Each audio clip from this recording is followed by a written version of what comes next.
good evening to everyone in the room and to everyone online. Over the past few weeks, we have witnessed the emergence of a previously unknown pathogen, which has escalated into an unprecedented outbreak and which has been met by an unprecedented response. As I have said repeatedly since my return from Beijing, the Chinese government is to be congratulated for the extraordinary measures it has taken to contain the outbreak, despite the severe social and economic impact those measures are having on the Chinese people. We would have seen many more cases outside China by now, and probably deaths, if it were not for the government's efforts and the progress they have made to protect their own people and the people of the world. The speed with which China detected the outbreak, isolated the virus, sequenced the genome, and shared it with WHO and the world are very impressive and beyond words. So is China's commitment to transparency and to supporting other countries. In many ways, China is actually setting a new standard for outbreak response, and it's not an exaggeration. I also offer my profound respect and thanks to the thousands of brave health professionals and all frontline responders who, in the midst of the Spring Festival, are working 24/7 to treat the sick, save lives, and bring this outbreak under control. Thanks to their efforts, the number of cases in the rest of the world so far has remained relatively small. There are now 98 cases in 18 countries outside China, including 8 cases of human-to-human transmission in 4 countries: Germany, Japan, Vietnam, and the United States of America. So far, we have not seen any deaths outside China, for which we must all be grateful. Although these numbers are still relatively small compared to the numbers of cases in China, we must all act together now to limit further spread. The vast majority of cases outside China have a travel history to Wuhan or contact with someone with a travel history to Wuhan.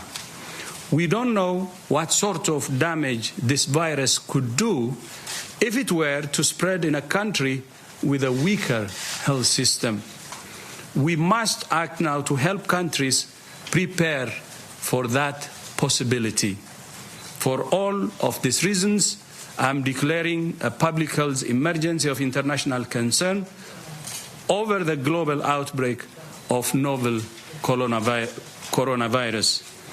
The main reason for this declaration is not because of what is happening in China, but because of what is happening in other countries.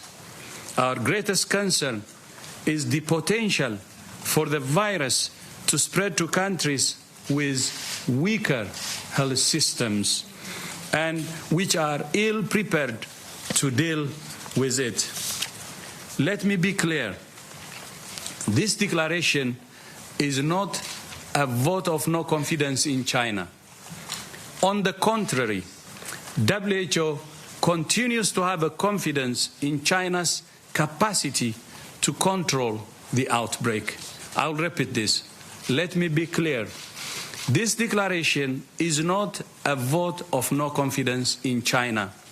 On the contrary, WHO continues to have confidence in China's capacity to control the outbreak.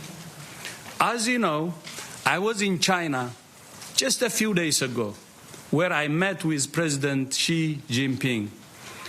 I left in absolutely no doubt about China's commitment to transparency and to protecting the world's people. To the people of China and to all of those around the world who have been affected by this outbreak, we want you to know that the world stands with you. We're working diligently with national and international public health partners to bring this outbreak under control as fast as possible. In total, there are now 7,834 confirmed cases, including 7,736 in China, representing almost 99% of all reported cases worldwide.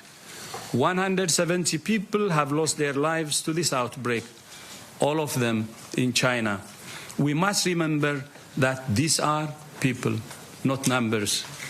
More important than the declaration of a public health emergency are the committee's recommendations for preventing the spread of the virus and ensuring a measured and evidence-based response. I would like to summarize those recommendations in 7 key areas. First, there is no reason for measures that unnecessarily interfere with international travel and trade. So WHO doesn't recommend limiting transfer or trade and movement. We call on all countries to implement decisions that are evidence-based and consistent. WHO stands ready to provide advice to any country that's considering which measures to take. Second, we must support countries with weaker health systems. Third, accelerate the development of vaccines, therapeutics, and diagnostics. Fourth, combat the spread of rumors and misinformation. Fifth, review preparedness plans, identify gaps, and evaluate the resources needed to identify, isolate, and care for cases and prevent transmission. Sixth, share data, knowledge, and experience with WHO in the world.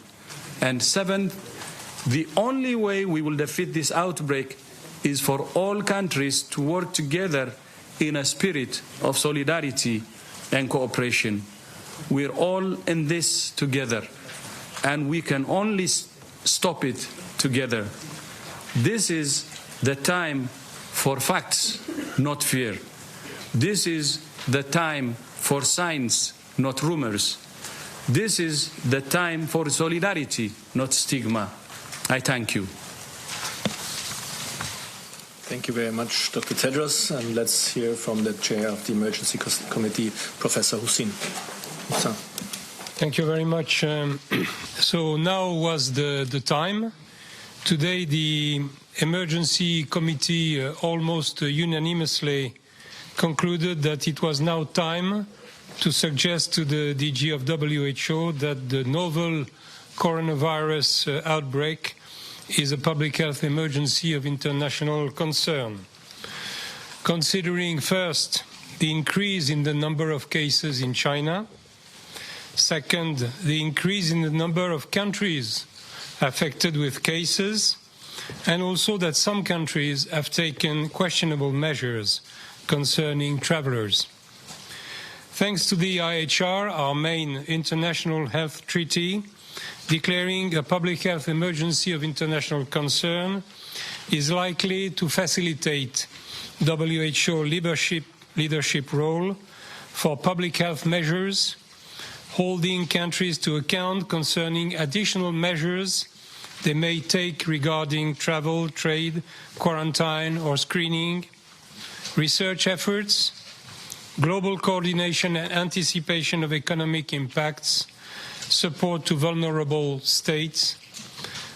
Declaration of a fake should certainly not be seen as a manifestation of distrust in the Chinese authorities and people, which are doing tremendous efforts on the front line of this outbreak with transparency and, let us hope, with success.